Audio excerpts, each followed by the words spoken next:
이 마이크로바이옴이라는 이 미생물에 대한 얘기가 나오면서 4차 산업에 대한 얘기가 나오면서 상당히 부각되는 이야기고, 오늘 주제하는 밀가루와 아주 직접적 관계가 있어서 제가 타이틀을 리키그 신드롬으로 제가 잡았습니다. 이게 사실 소장의 모습이에요. 우리 장기 중에, 소화기관 중에 소장이 약 한 6에서 7m 정도 되는 가장 긴 장기입니다. 근데 그 소장 안에 내부에 보면은 점막에 보면 이런 고무장갑 같은 모양의 융모들이 이렇게 나란히 되어 있습니다.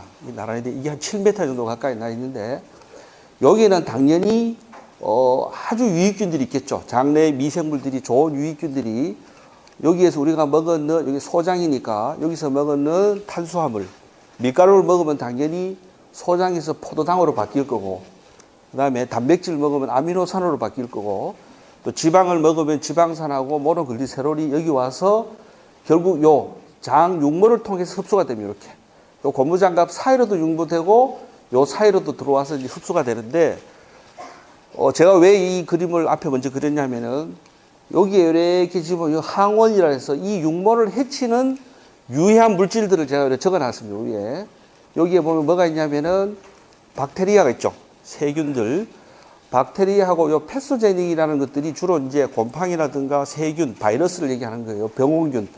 우리가 음식 속에 상한 음식을 먹거나 음식 속에 들어있는 균들을, 집합체를 우리가 패소제닉 박테리아라고 얘기하는데, 이런 음식과 들어있는 세균들이 결국 소장 점막까지 도착을 합니다. 그리고 여기에 음식 조각들인데, 이 중에 이제 글루텐이라는 게 있습니다. 글루텐. 그리고 여기에 보면 렉틴, 설탕, 그 다음에 좀 스트레스, 또 호르몬, 어떠한 독소들, 그리고 화학적인 성분들, 농약들, 그 다음에 여기 드록, 의약품들, 그리고 여기에 보면 안티바이오틱스라서 항생제죠. 이런 종류들은 결국 소장의 이 마지막 부분 상피세포까지 도착을 해서, 여기서 요 밑에가 지금 현재 모세혈관하고 여기가 림프관인데, 이 장벽을 뚫고 들어와서 이까지 들어오느냐, 아니면 여기서 다시 대사가 되느냐가 결정적인 요인이 되는 거죠. 그래서 이게 가장 중요한, 이 장이 이렇게 타이트하게 이렇게 예쁘게 일렬로 묶여져 있어야 되는데, 이런 항원들로 인해서 이것이 풀려져서 이 사이로 이런 조각들이 이 안으로 들어와서 혈액을 오염시키는 겁니다. 혈액을 오염시키면 결과적으로 우리가 말하는 메타볼릭 신드롬이라는 대사증후군이 생기는 거죠. 그래서 가장 중요한 게 장이 샌다. 장이 새는데, 이 새는 이유는 여기에 있는 균들이, 여기에 있는 마이크로바이옴, 미생물들의 균주가 좋은 균에서 나쁜 균으로 넘어갔을 경우에는 결과적으로 장이 새는 경우가 되죠. 그래서 우리가 인체에 지금 가장 마이크로바이옴 중에 하도가 되는 게 소장입니다. 음식을 먹어서 음식이 마지막 도착하는 소장에 있는 미생물들의 균주가 어떻게 변화가 되느냐. 그 중에 오늘 주제가 되는 글루텐, 이 밀가루에 있는 글루텐이 어떤 문제기에 이 밀착결합을 분해시켜서 우리 혈관소로 들어오느냐, 이런 문제를 좀 다뤄보려고 합니다. 아까 말씀대로 우리 장내에 있는 이 미생물들이 중요하듯이, 우리가 지금 현재 국회에서 하고 있는 포스터죠. 여기 사람의 얼굴인데, 우리 눈으로 보면 얼굴인데, 전자현미경으로 보면 전부 세포로 되어 있어요. 이렇게 미생물로. 그래서 결국 마이크로바이옴은 인간과 함께하는 공존하는 동반자다 라는 부분이고요. 그 다음에 여기에 보시면 전부 이렇게 약간 하얀색으로 된 것들이 전부 다 미생물입니다. 우리가 보이지 않는 우리 온몸 전체의 미생물들이, 세포 수보다 더 많은 미생물들이, 약 10배가 되는 미생물들이 결국 우리 인간의 세포를 유지시키고 있다. 그래서 마이크로바이옴은 우리의 다른 유전체다 라고 얘기를 하죠. 그 다음에 사이언스지에 이게 지금 장내 면역인데, 결과적으로는 장내 마이크로바이옴과 면역력은 결정적으로 밀접한 관계가 있다. 그래서 우리가 흔히 장에 우리의 면역력이 70에서 80%가 있다는 얘기가 이런 뜻입니다. 그래서 또 그 다음에 하나 그리 보면 여러 가지 사람인데 색깔들이 다 다른 지문과 같은 미생물들을 각기 갖고 있어요. 사람마다 미생물의 구조가 다 다른데, 결국 앞으로 인간의 건강은, 사람의 건강은 마이크로바이옴이 절대적 영향을 미친다 하는 얘기죠. 그렇다면 오늘 주제로 다루는 글루텐이 과연 우리 이 미생물의 영향을 얼마나 줄 것인가라는 부분을 우리가 좀 살펴봐야죠. 이게 이제 세계적인 암 저널이죠. 앞으로 지금 현재 이 마이크로바이옴이 들어오면서 암 연구 치료에서 뜨거운 화제로 떠오르는 마이크로바이옴, 결국 면역력 관계되어 있기 때문에, 그 다음에 이런 우리 몸의 구강에서부터 폐, 대장, 생식기, 심지어 발가락 사이, 우리 무좀 뭐 이런 것들, 우리 콧구멍에까지 모든 부분에 이런 다양한 미생물들이 다 살고 있는 겁니다. 그래서 이런 미생물들이 우리 인간의 세포를 생명을 유지시키고 있다. 이렇게 보시면 되죠. 그렇다면은 크게 두 분류입니다. 박테리오 데테스라는 우리가 우리 몸에 좋은 미생물 환경을 만드는 좋은 미생물 군과 또 우리에게 퍼미쿠테스라는 결국 아까 장의 육모를 밀착을 해체시키거나 우리에게 DNA를 변이시키거나 염색체를 변이시키는 이런 유해균들의 균형이 85대 15가 가장 적당하다는 게 지금까지 밝혀진 과학적인 근거입니다. 그래서 이 우리 몸에 85대 15의 미생물을 갖춰야 되는데 오늘 주제가 장이죠. 글루텐이고 우리 장내 미생물의 이 85대 15를 깨뜨리는 원인이 밀가루 속에 있는 두 가지의 단백질이다라는 겁니다. 그래서 우리가 먹는 음식을 살펴보면은 우리가 이제 매크로 누트리션이라 해가지고 누트리언트라 해서 주로 에너지를 만드는 거예요. 탄수화물, 단백질, 지방, 주로 이런 것들이죠. 오늘 이제 이 빵. 그 다음에 마이크로 누트리언트라 해서 미량연소죠. 소화효소가 없이도 분해가 되는 미네랄, 비타민, 물, 6대 영양소입니다. 우리는 어떤 것을 먹든 어떠한 것을 먹든 이 6대 영양소로 섭취를 하는 겁니다. 이 섭취가 우리 몸에 들어오면은 이래 6대 영양소가 탄수화물, 단백질, 지방, 비타민, 미네랄, 물이 우리 몸속에 들어오면은 결과적으로 소화효소의 도움을 받아야죠. 우리 몸에 있는 소화효소와 호르몬의 도움을 받아서 결과적으로 탄수화물은 아밀라제라는 효소에 의해서 입에서 분해가 됩니다. 그리고 두 번째 위에서는 프로틴, 단백질이 펩신이라는 효소에 의해서 분해가 되죠. 그리고 나면 지방, 이 지방들은 다시 이 간에서 나온 담즙에 의해서 지방이 유화작용을 합니다. 큰 지방이 작은 지방으로 쪼개지는 겁니다. 쪼개지면 결국 이 쪼개진 세 가지의 영양소는 소장으로 내려옵니다. 그러나 우리가 음식을 물에 말아 먹거나 급히 먹거나 그 다음에 위에 암이 걸려서 위 기능이 떨어졌거나 이럴 경우에 결국 분해되지 않는 물질들이 소장에 남아있을 때는 마지막으로 췌장의 엔자임을 췌장이 도움을 받죠. 췌장의 아밀라제, 트립신, 키모트립신, 리파제 도움을 받아서 완전히 분해를 합니다. 분해를 하지만은 다시 세포가 필요로 하는 에너지로 바꿀 때는 다시 소장에서 엔자임이 또 나오죠. 우리가 말타제, 수크라제, 락타제, 펩타제라는 이 네 가지의 효소에 의해서 완전히 분해가 되면은 포도당, 아미노산, 지방산, 글리세롤로 바뀌어지죠. 이렇게 바뀌어진 영양소들은 우리 몸에서 이렇게 소장에서 바뀌어진 것들은 분해가 완전히 된 거예요. 1차적으로. 문제는 이 글루텐, 밀가루라는 성분에서 이렇게 완전히 분해가 돼야 되는데 분해되지 않는 두 가지의 물질이 존재하고 있다는 거죠. 그리고 나서 이게 흡수가 돼야 됩니다. 중요한 거는 흡수가 돼야 되고 이렇게 진정한 소화가 되는 거죠. 이런 과정을 거치면 결국 가장 중요한 소장은 이렇게 위 밑에 이렇게 대장 사이에 이게 6m에서 7m죠. 우리가 순대 사러 가면은 한 5,000원치 사면 정도 5,000원치의 순대가 우리 배 안에 있습니다. 이런 긴 이런 곱창을 갖고 있는 이 소장이 결국 가장 윗부분, 요부터 요걸 12지장이죠. 소장의 첫 시작이 12지장이고 그 다음에 공장이고 회장이죠. 결국 회장에서 거의 다 대부분 분해가 되는데 이 소장을 이렇게 보면 이건 아주 A4지 정도의 아주 얇은 막으로 되어 있습니다. 이렇게. 이 얇은 막의 내부에 보니까 육모라고 아까 보셨던 첫 페이지에 보셨던 육모가 이렇게 있는 거지. 이 육모에 보면은 육모 한 개에 5,000개의 이런 많은 미세 육모가 고무장갑 같은 게 붙어 있어요. 결국 이걸 다 펴고 나니까 7m 정도, 7kg가 됩니다. 7kg. 여기서 7kg면은 국회의원 저 정문관부터 아마 저쪽에 7km면은 서강대교까지 가야 됩니다. 그냥. 우리 장 안에 이렇게 큰 넓은 면적의 피부가 있는 거죠. 면적이 흡수가 되는 겁니다. 결국 이렇게 분해가 되고 나면 대장에서 찌꺼기는 배출을 해야 되는데, 우리가 충수돌기 사이에 맹장이 있죠. 맹장에서 상행결장, 행행결장, 하행결장, S결장, 직장, 우리 이제 똥꼬, 소위 이제 똥꼬가 있죠. 이렇게 해서 대장을 두고 있는 대동맥, 대장동맥과 대장정맥이 연결되어 있습니다. 이렇게 대장에 들어오면은 역연동을 통해서 수분을 만들고 비타민 K도 만들고 우리 두뇌 비타민도 만들어서 결국 배출을 해야 됩니다.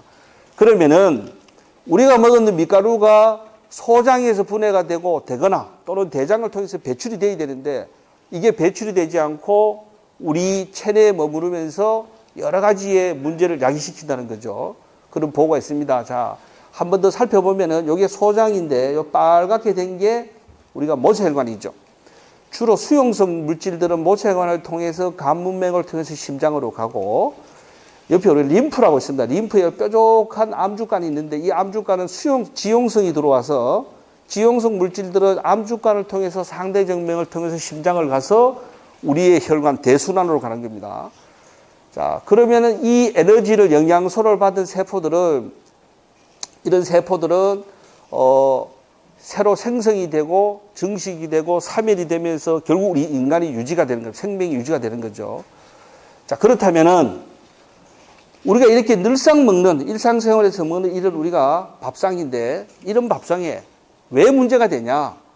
이런 밥상에 밀가루가 아닌 다른 외독소가 또 있는 거죠. 이런 세균도 있을 수 있고 항생제 같은 게 있을 수 있고, 우리가 계면활성제, 환경호르몬, 기타 스트레스 여러 가지들이 있습니다. 이런 환경 속에서 음식을 먹게 되면은 결국 아까 보셨던 소장의 육모에 문제가 생긴다. 그래서 거기에 미생물 구조가 좋은 구조에서 나쁜 구조로 바뀌면 우리 몸에서 여러 가지 질환으로 전환이 된다는 겁니다. 글루텐을 개발하게 된 개발 배경이나 효능 효과에 대해서 말씀해 주셨고, 또 글루텐이 인체에 들어갔을 때 분해되지 못했기 때문에 오는 여러 가지 불편함에 대해서 자세히 들었습니다. 저도 잘 들었고요. 그렇다면 어쩌란 말입니까? 이걸 해결해야 되지 않습니까? 그래서 저희 주식회사 마이크로바이옴에서는 글루텐 분해 유산균 제품을 여러분들에게 소개하고자 제가 나오게 된 것입니다. 글루텐이란 앞서 들으셨지만 또 한번 말씀드립니다. 밀이나 보리, 귀리 등의 곡류에 존재하는 분해되지 않는 점성, 단백질입니다. 그래서 저희가 잠깐 밀의 구조를 한번 살펴보겠습니다. 이렇게 해서 밀을 꺼집어 한 개를 보면 겉을 싸고 있는 표피층이 있고, 그다음에 발화가 되는 맨 밑에 노란 부분 배아층이 있고요.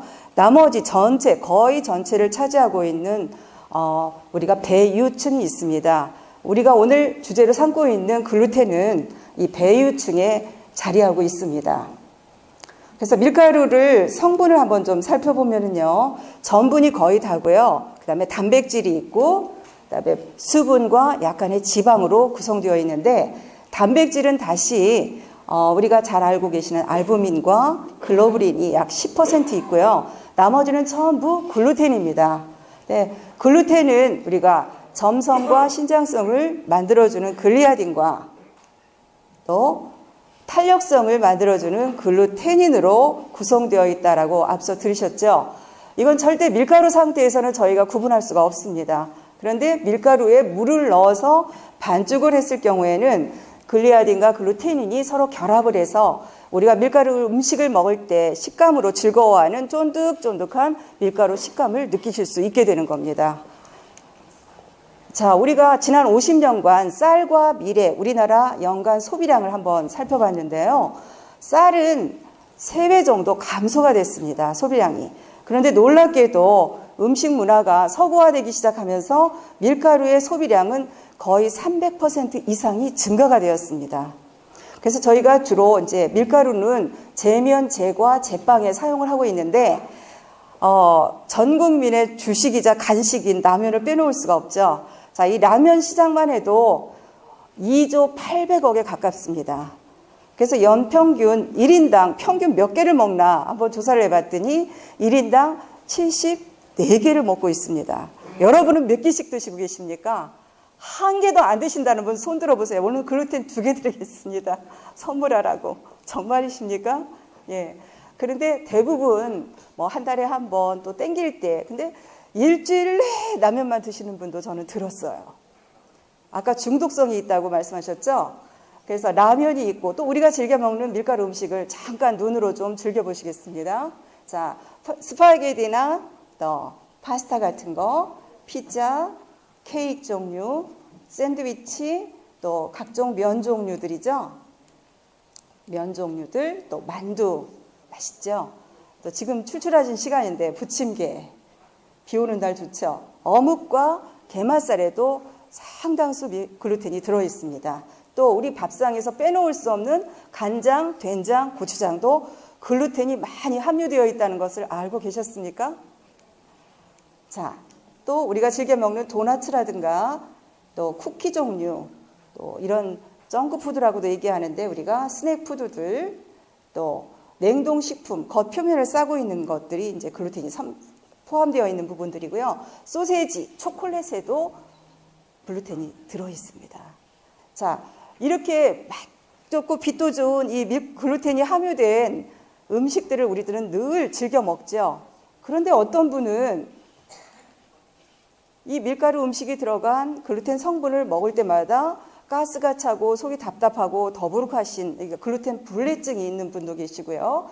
또 밀가루 속의 글루텐은 식품으로 인한 알레르기를 일으키는 가장 큰 항원 중에 하나입니다. 이게 방송 보도에도 나왔고요. 그래서 밀가루 음식만 먹으면 두드러기가 난다거나 콧물이 줄줄 흐른다거나 재채기를 하기도 하고요. 심하면 저혈압성 쇼크인 아까 아나필락시스까지도 올 수 있습니다.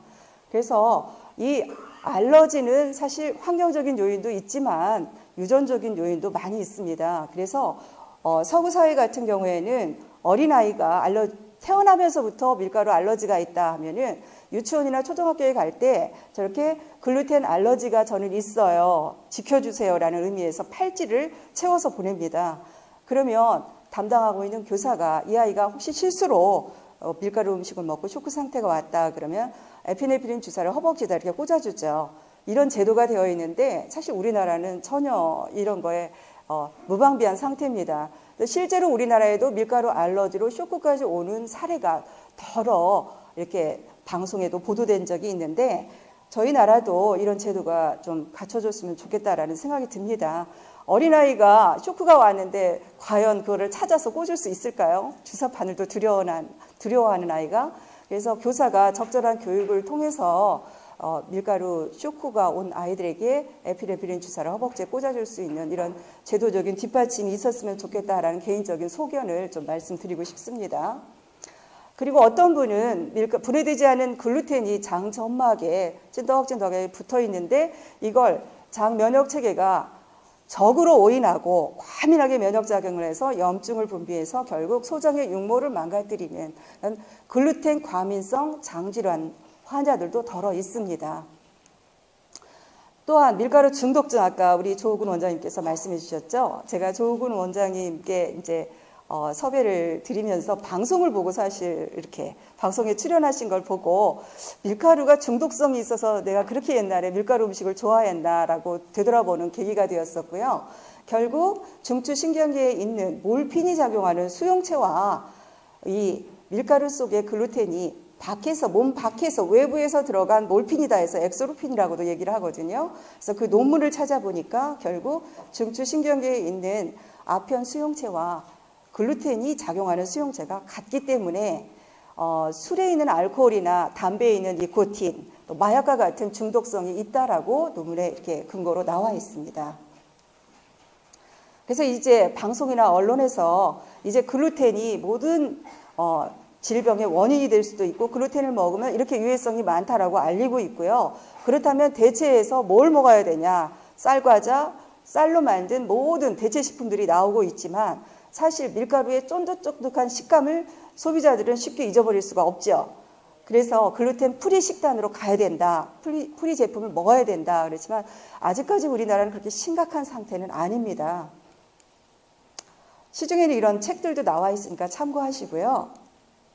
자, 가볍게 속이 더부룩하고 가스가 차고 이런 소화기 질환으로 시작을 하는 것 같지만 사실 통제가 불능한 ADH 증후군이라든가 류마티스 같은 관절염, 자가면역 질환, 그리고 또 우울증이라든가 자꾸 화가 나고 불안하고 초조하고 이런 뇌신경 질환까지도 발전할 수 있는 원인 물질이 바로 글루텐이라고 말씀을 드릴 수 있겠습니다.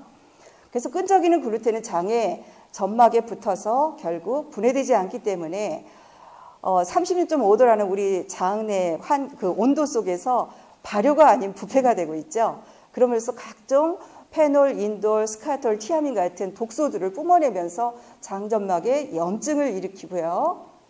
또 나쁜 유해균을 증가시키기도 하고, 또 글루텐을 먹게 되면 결국 세로토닌이라는 행복 호르몬도 분비가 되기가 어렵겠고, 우리 전체 면역력의 80%를 차지하고 있는 장이 망가지면 결국 면역력이 떨어지고 소화력도 떨어지게 되겠죠. 그러면서 대장암이나 변비의 원인이 될 수 있다고 우리 남재현 의사님께서 말씀하고 계시죠. 또 우리 잘 아시죠? 서재결 박사님. 이분과에서는 이제 면역 질환이 호전되지 않을 경우에는 밀가루 음식부터 끊어봐라라고 권장을 하고 있는 입장이시고요. 또 이 글루텐이 들어간 밀가루 음식은 정제된 탄수화물이죠. 그래서 굉장히 빨리 혈당을 높입니다. 그럼 혈당이 높으면 우리 몸에서 혈당을 낮추는 호르몬이 나와야 되겠죠. 그래서 췌장에서 인슐린이 급속히 나와서 혈당을 낮춰야 되고, 혈당이 떨어지면 결국 우리는 공복감을 느끼죠. 그래서 또 과식을 하게 되고 또 인슐린이 나와야 되고, 이런 악순환이 계속 지속되도록 우리가 과다 섭취하게 되면 결국 세포에 있는 인슐린 수용체가 민감성이 떨어지면서 인슐린이 들어오는 걸 거부하게 되죠. 이걸 우리가 인슐린 저항성이라고 얘기를 하고, 인슐린 저항성 결국 제2형 당뇨로 발전할 수 있습니다. 아토피 피부를 더 악화시키기도 하고요. 또 혈당을 빠르게 올리면서 대사증후군의 위험에도 노출될 수가 있고요. 심지어는 갑상선이나 유방질환, 자궁근종, 류마티스 관절염 이렇게 발표를 하셨습니다. 근데 유방암, 자궁암도 일으킬 수 있습니다. 그런데 밀가루 음식 하나 먹었다고 무슨 유방암이 옵니까? 이해가 안 되시겠지만 결국 과다 섭취한 고탄수화물 시기인 밀가루 음식은 우리 몸의 혈당을 높일 수밖에 없고, 에너지로 전환이 되지 않은 이 포도당은 결국 간으로 가서 지방으로 축적되어서 지방간을 일으킬 수 있고요. 복부 비만을 일으켜서 결국 이 지방을 풀어서 에너지화할 때 아로마타제라는 효소가 에스트로겐으로 전환을 시켜버려요. 그러면 우리 몸에 프로게스테론과 에스트로겐이 적절히 균형을 이룰 때 우리는 건강한데, 에스트로겐이 지방 세포에서 또다시 생성이 되면서 이게 결국에는 에스트로겐 수용체가 많은 유방 쪽, 자궁 쪽에 작용을 해서, 에스트로겐의 특징이 세포 증식이잖아요. 비활성적인 세포나 암세포까지 증식시키기 때문에 유방암이나 자궁암을 유발시킬 수 있는 원인이 되는 거죠. 자, 이런 내용이고요. 그래서 우리 정상적인 세균총은 아까 윤 교수님께서 말씀하셨지만 85대 15를 이룰 때 가장 건강한 사람이라고 말씀드릴 수 있고요.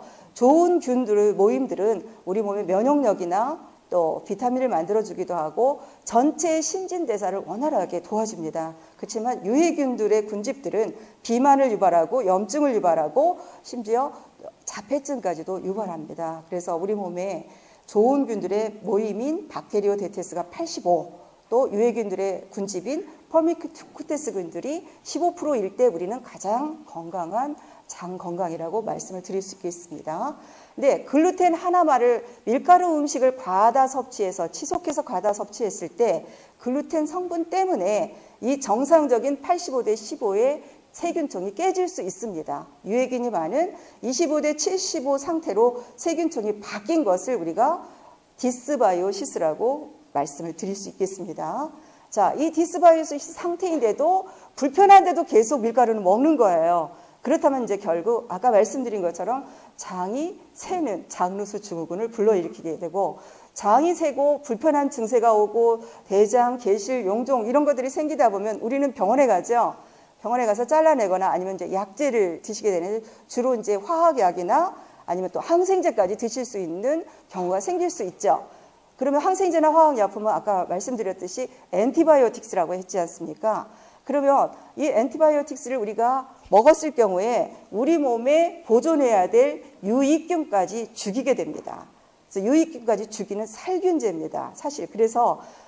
나쁜 유익균만 제거해주는 제균이라든가 아니면 유익균을 힘을 세게 만들어서 유익균의 이 세균총이 깨지지 않도록 도와줘야 되겠죠.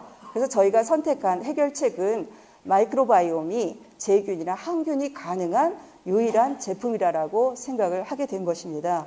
그래서 저희가 대한민국의 가장 최고의 엘리트들이 모여서 미생물을 연구하는 한국생명공학연구원과 함께 글루텐 분해 유사균을 공동으로 특허균주로 등록을 하게 되었고요. 저희가 기술 이전을 받아서 또 제조 시설을 갖추고 현재 그 연구개발 특구에 공장 등록을 해서 가동 중이고요. 또 생명공학연구원 안에 연구소 기업을 지금 입주해서 진행을 하고 있는 상황입니다. 또 이 글루텐 분해 유산균을 제조해서 제품을 만들어야 되지 않습니까? 그래서 주식회사 마이크로바이옴에서 제조 기술 특허를 지금 출원을 한 상태고요. 출원증을 기다리고 있는 상태입니다. 이 기술에 의해서 탄생된 제품이 여러분들에게 오늘 나눠드릴 글루텐 분해 유산균 제품인 글루텐 쿡입니다. 모든 밀가루 음식에 솔솔솔솔 뿌려서 글루텐을 분해할 수 있도록 하기 위해서 이름을 글루텐 쿡으로 지었는데 마음에 드십니까? 예, 앞으로 많이 사랑해 주시고 애용해 주시기를 부탁드리겠습니다. 그래서 그동안 글루텐으로 인해서 불편했던 분들은 조금이나마 해소가 되실 수 있겠습니다. 한 병 다 먹었는데 저는 아직도 여전히 그런데요. 이러신 분들 혹시 계실지 모르는데 제발 그러지 마시고 꾸준히 내가 일평생을 40년, 50년씩 밀가루 음식을 먹어서 내장이 망가졌는데 한 병 딸랑 드시고 해결이 되겠습니까? 그래서 지속적으로 뭐든지 지속적으로 이건 인체에 무해하기 때문에 지속적으로 꾸준히 5, 6개월 드셔주신다면 변의 색깔이 달라지고 이미 여러분들은 좋은 장으로 균 교대가 이루어질 것이라고 저는 확신합니다. 모든 밀가루 음식에 뿌려 먹습니다. 자, 라면을 끓였어요. 그럼 그 위에 솔솔 뿌려서 드시면 되시고요. 또 양념치킨을 시켰을 때 또 뿌려 드시고 피자, 또 부침개, 또 튀김 음식에 반드시 이렇게 솔솔 뿌려서 드시면 우리가 섭취했을 때 장 안에서 글루텐이 분해가 됩니다. 글루텐 분해 유산균에 대해서 더 궁금하신 사항이 있으면 네이버 검색창에 글루텐 분해라고 치시면은요, 저희 회사 공식 블로그로 이동하게 됩니다. 많이 들어가셔서 보시고 유익한 정보 얻으시고요. 또 좋은 후기도 좀 남겨주시기 바랍니다. 지난 8월에 제2회 휴먼 마이크로바이옴 컨퍼런스가 있었는데 제가 가서 글루텐 분해 유산균에 대해서 발표를 했는데 언론에 이렇게 보도된 내용이고요. 또 그동안 이제 박람회에 계속해서 저희가 홍보를 했습니다. 이렇게 홍보를 하는 과정에서 굉장히 뜨거운 호응을 받았고요. 그래서 여기에 힘입어서 저희가 이 제품을 출시하게 된 겁니다. 그리고 변정수의 러브 플리마켓에도 참가해서 홍보를 진행했고요.